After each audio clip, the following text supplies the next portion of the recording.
आजपर्यंत chocolate day, rose day, valentine day असे अनेक डे साजरे करताना आपण पाहिलं असेल. पण समाजाच्या हितासाठी आणि भुकेलेल्यांसाठी कोल्हापूर यूथ मूव्हमेंटच्या वतीनं रोटी डे हा अनोखा उपक्रम राबवण्यात आला. एक घास प्रेमाचा, एक घास भुकेल्यांसाठी हे ब्रीद घेऊन हे मागील 8 वर्षांपासून हा दिवस मोठ्या उत्साहात साजरा करण्यात येतो. संघटनेनं कोरोना काळात सुद्धा यामध्ये खंड पडू दिला नव्हता.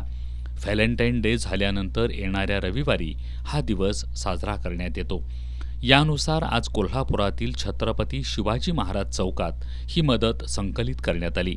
मागील 15 दिवसांपासून शिजवलेल्या अन्नाच्या किंवा धान्य स्वरूपात मदतीचं आवाहन सोशल माध्यमातून करण्यात आलं होतं. याला शहरातील नागरिकांनी मोठ्या संख्येनं प्रतिसाद देत अनेकांनी सढळ हातांनी मदत केली. कुणी भात, भाजी, आमटी, चपाती, भाकरी अशा शिजवलेल्या अन्नाच्या स्वरूपात मदत आणून दिली, तर काहींनी तांदूळ, साखर, धान्य, बिस्किट अशा स्वरूपात मदत आणून दिली.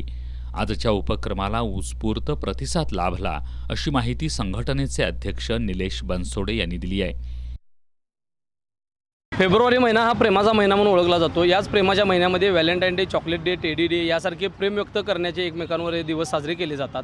याच दिवसामध्ये एक सोशल मीडियावर मेसेज फिरत होता, काश कोई रोटी डे होता तो कोई गरीब भुका नहीं सोता.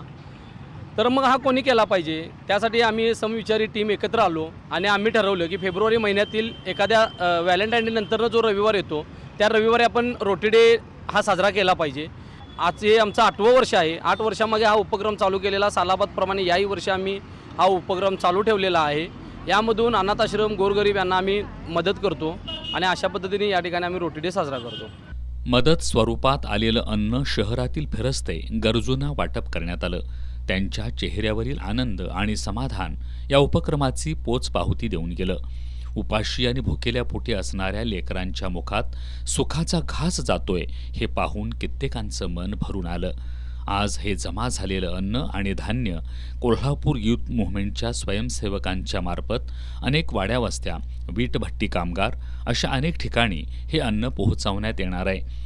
यासह अन्य वस्तू आणि धान्य स्वरूपात आलेली मदत अनाथ आश्रम, कुष्ठरोगधाम, अंधशाळा, खेडोपाडी डोंगराळ भागात असलेल्या वाड्यावस्त्या या ठिकाणी पोहोचवण्यात येणार आहे. या चांगल्या उपक्रमाचं सर्व स्तरातून कौतुक होत आहे. यावेळी कोल्हापूर यूथ मूव्हमेंटचे उपाध्यक्ष अक्षय चौगुले, सचिव शीतल पंदारे, ज्योती चौगुले, वसुधा निंबाळकर, प्रणव कांबळे, समीर जमादार, शिवराज बुध्याळकर, पंकज आठवले आदी उपस्थित होते.